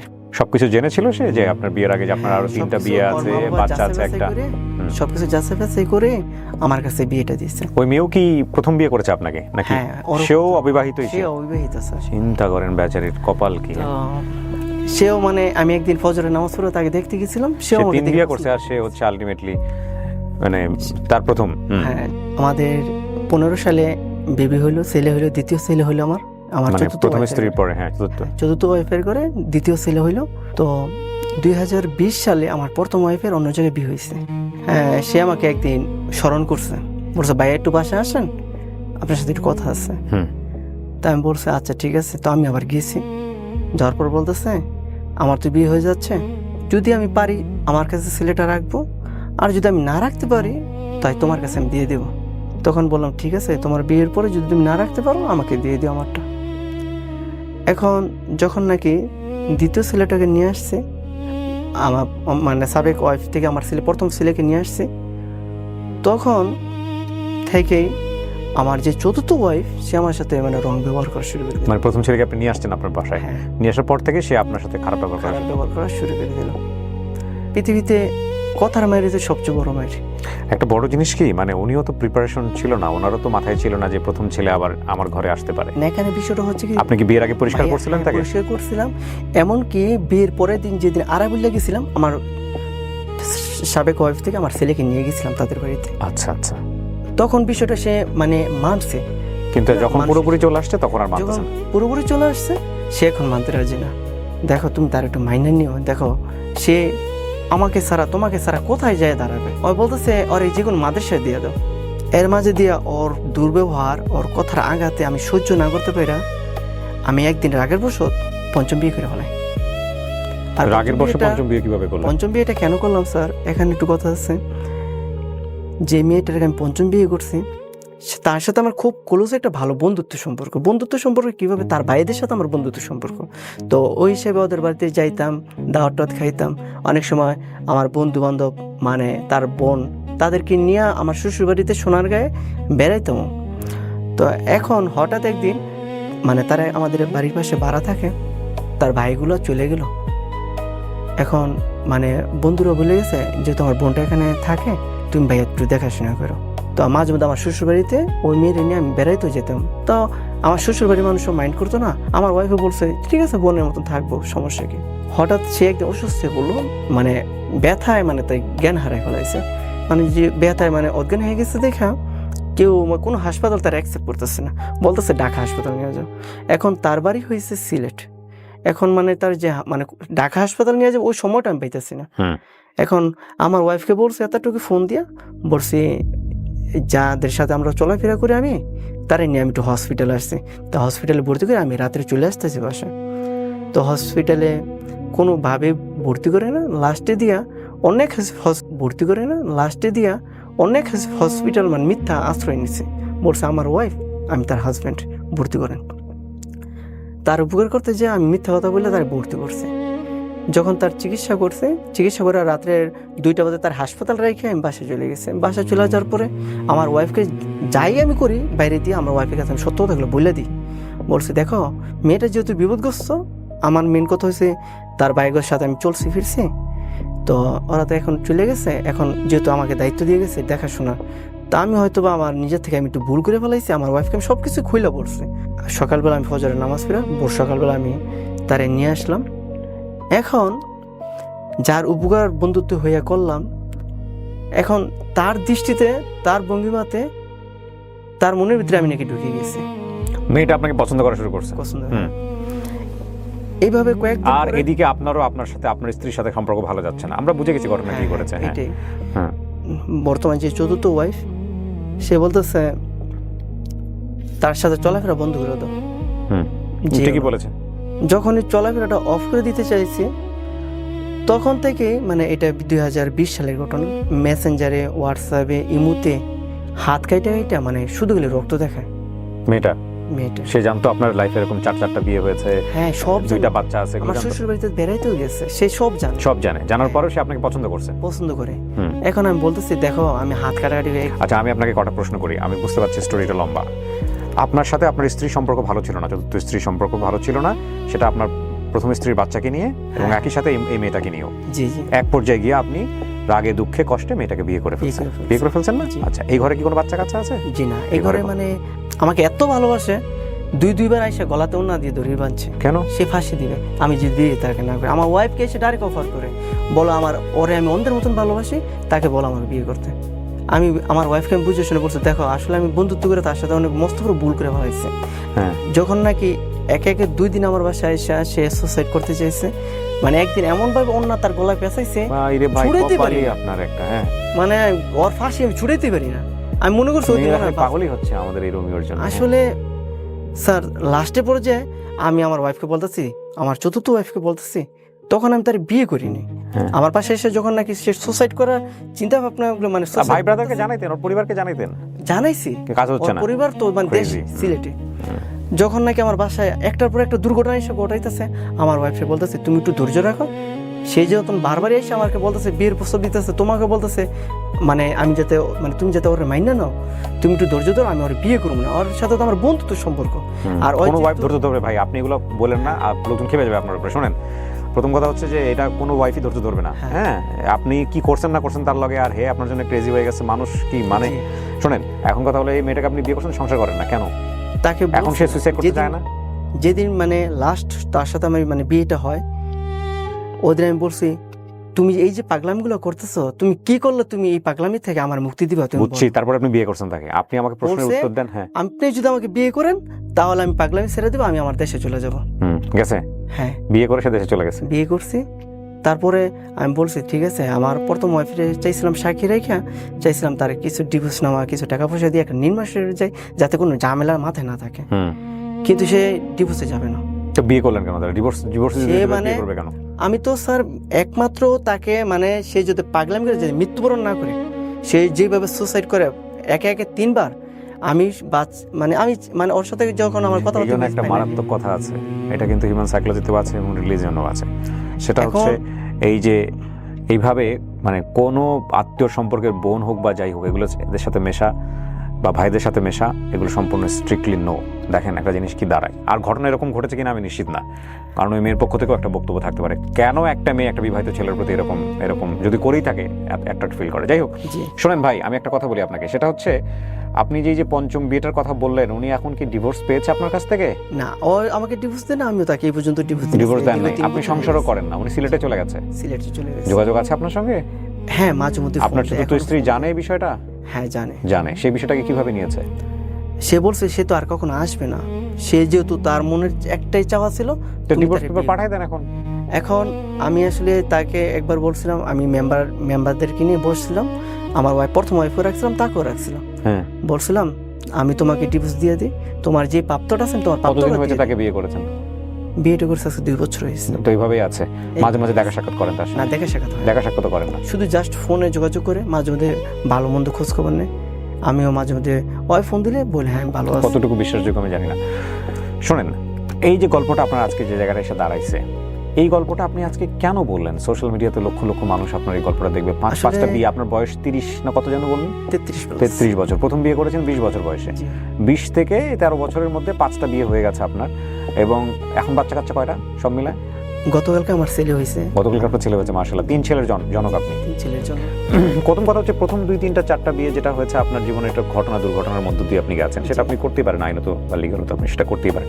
পঞ্চম বিয়েটা আপনার জন্য একটা বড় রকমের ভুল ছিল। দরকার আপনি পুলিশে খবর দিতেন, কিন্তু আপনি এটা করাটা একেবারেই উচিত হয় নাই। ইমোশনাল ব্ল্যাকমেইল, এই ব্ল্যাকমেইলে আমরা যখন নাকি আমাকে মানে প্রচন্ড মানে হাত কেটে পা কেটে মানে এগুলো দেখে না, এগুলো মানে শোনেন আমি অস্থিরতা মানে হ্যাঁ থাকে চাচ্ছি একজন মেয়েটা মানুষ। বাপ আপনি বেঁচে ওটা থাকুক। থেকে আপনি last দুর্বল finally হতেন বলে বলতেছে, আপনাকে ভাবে ব্ল্যাকমেইল বিয়ে করেছে। না করলে আমি মানে মৃত্যুবরণ করবো। মানে দেখা যাচ্ছে 2-3 বার ফাঁসি দিয়ে ফেলাইছে। তখন আমি ভাবতেছি না, আমার কথা ওর কথার সাথে আমার এক কথাই ছিল। এখানে আমি বিয়ে আপনাকে করলে কোনোভাবে চলে মানতে যাবে। পারবো না ভাই, আমি সরি। জি ভাই। কারণটা হচ্ছে আপনার যদি এখানে কোনো ফল্ট না থাকতো, আল্লাহ ভালো জানেন কি হয়েছে, হ্যাঁ, তাহলে আপনার এখানে উইক হওয়ার কথা না। জি কোনো একটা মেয়ে এসে যদি নিজে মরতে চায় যে তুমি আমাকে বিয়ে করো, নালে এখানে যদি আপনার কোনো ফল্ট না থাকে আপনি আইনি ব্যবস্থা নিতেন। আইনি ব্যবস্থা স্যার জিটি করছিলাম। জিডি তো জিডি, এটা থানায় জিডি কি করছিলাম। ইমপ্যাক্ট পড়ে? এখন আসলে কি স্যার, যেহেতু আমার আগে পিছে থানা কোর্ট কইরা তো পরে সব সুতরাং বিষয়ে আপনি ওই জায়গাটা, হ্যাঁ সবার সাথে সেটাও ওই ঠিক, জায়গাটা- জীবনের ইকুয়েশন। কেন বললেন এই গল্পটা আজকে আপনি? এই আপনি এখানে গল্পটা বলার স্যার, আসলে আমার যেহেতু আমি 3টা ছেলের বাবা হয়েছে, আমার চতুর্থ ওয়াইফকে আমি এখন সে আমার সাথে রাগ দেখায়, খারাপ ব্যবহার খুব করে, স্বাভাবিক, তারপর আমি তার ভীষণ ভালোবাসি। খুব স্বাভাবিক আর রাখবেন এখান থেকে আমি একটা মেসেজ আমার ওয়াইফকে করতে চাই, তুমি আমার সাথে যতই রাগ করো না কেন, যতই কষ্ট দিয়ে কথা কও না কেন, আসলে দুঃখে আমি সবকিছু এগুলো করছি। আমার বাস্তব লাইফ কাহিনীটা আমার ওয়াইফ কখনো শুনতে চায় না আমার থেকে। হয়তো আজকে দেখে শুনবে, কিন্তু আপনি আমাকে বলেন জনগণ কি শিখবে আপনার গল্প থেকে, বা আপনি জনগণকে কি বলতে চান? আর আমি জনগণের উদ্দেশ্যে একটা কথা বলতে চাই, যেহেতু আমার বাচ্চাগুলো একদিন বড় হবে, আমার একদিন কোনো মানুষ না কোনো মানুষ আমার বাচ্চাদের প্রশ্ন করবো তোর বাবা 4-5টা বিয়ে করছে। মানুষ অতিরিক্ত টেনশনে যে কোনো একটা পথ বেছে নেয় নেশা বানিয়ে। আমি চাইছিলাম মানে জীবনটারে মানে নিজে সাজানোর জন্য আসলে একজন মানুষের উপরে একটা নির্ভর করে। মানুষের উপরে নির্ভর দ্যাট করে ইজ দ্য আমি বিগেস্ট জীবনটা মিস্টেক, সাজানো that is the biggest mistake. আজকে আমি একটা কথা বলি, ইনক্লুডিং মি, আমি কোনো অ্যাডভাইস দিব না, আমি যা বলি, আমি যা শিখেছি সেটা বলছি। বাট এটা যে আমাকে জাজমেন্টে নেওয়ার কোনো দরকার নাই, কারণ আমি যা বলি সেটা যে আমার দিক থেকে স্বয়ংসম্পূর্ণ বিষয়টা এরকম না।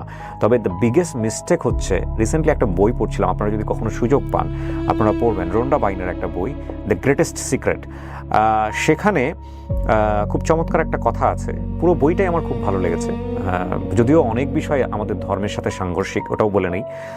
তবে একটা জিনিস আমি যেটা শিখেছি বইটা পড়ে, সেটা হচ্ছে সুখ অন্য কোনো সাবজেক্টের মধ্যে খুঁজতে যাওয়াটাই হচ্ছে বোকামি। হ্যাপিনেস কখনোই আপনি অন্য কারো মাধ্যমে খুঁজতে যাবেন না, না সেটা ওয়াইফ, না সেটা চিলড্রেন, না সেটা ফ্রেন্ড, না সেটা সাবজেক্টিভ এনিথিং। এবং সেটা যদি আপনি খুঁজতে যান তাহলে কাইন্ড অফ স্লেভারি আপনার মধ্যে গ্রো করে, যে লাইক ওই মানুষটার অ্যাটিটিউডের উপরে আপনি ভালো থাকবেন মন্দ থাকবেন এটা নির্ভর করে। এবং ইটস আ গ্রেটেস্ট স্লেভারি। সাদগুরু এটাকে খুব মানে ইন্টারেস্টিং হতে বলেছে, যে এটা হচ্ছে সবচেয়ে বড় দাসত্ব, যে আমি সুখে থাকবো না আমি দুঃখে থাকবো সেটা নির্ভর করে অন্যের আচরণের উপরে। এটা হচ্ছে সবচেয়ে বড় দাসত্ব। তো উনি মনে করেছেন যে আমাকে সুখে থাকতে হলে আমার একটা বউ লাগবেই। এবং এই যে বউ লাগার ব্যাপারটা, সেটা প্রাসঙ্গিক অবশ্যই, জীবনে একটা মানুষের উপর ডিপেন্ডেন্ট হইতেই হবে, কিন্তু সেটার যে আসলে রাইট থটের উপরে ছিল না সেটা নিশ্চিতভাবেই বলা যায়। কারণ আমি এখানে আপনার বিয়ে করাগুলোকে ফল্ট দেখবো না, আমি শুধু দেখতে চাচ্ছি যে আপনার যে স্পিডি ডিসিশনগুলো, মানে একটা দুর্ঘটনা ঘটেছে সেখান থেকে বের হওয়ার জন্য আপনি আরেকটা বিয়ে করে ওটাকে রিমুভ করতে চাচ্ছেন। এই প্রোগ্রাম অনুষ্ঠান থেকে আমার জীবনে আমি অনেক শিক্ষা নিয়েছি। আপনাদের জীবনের যতগুলো গল্প আমি 5 বছর যাবত খালি গাড়তেছি আর ইউটিউবে দেখতেছি। তো আমি চেষ্টা করতেছি 5 বছর যাবতে কিন্তু আপনার সাথে একটু সাক্ষাৎ করা, আপনার কাছে এসে একটু মানে গল্পটা, আমার জীবনের বিষয়টা শেয়ার করা। আর মেন আজকে গল্প বলার উদ্দেশ্যটা কি জানো স্যার, আমার ভিতরে তো মানে অনেক কষ্ট লুকিয়ে আছে, আমি কারোর সাথে প্রকাশ করতে পারি না।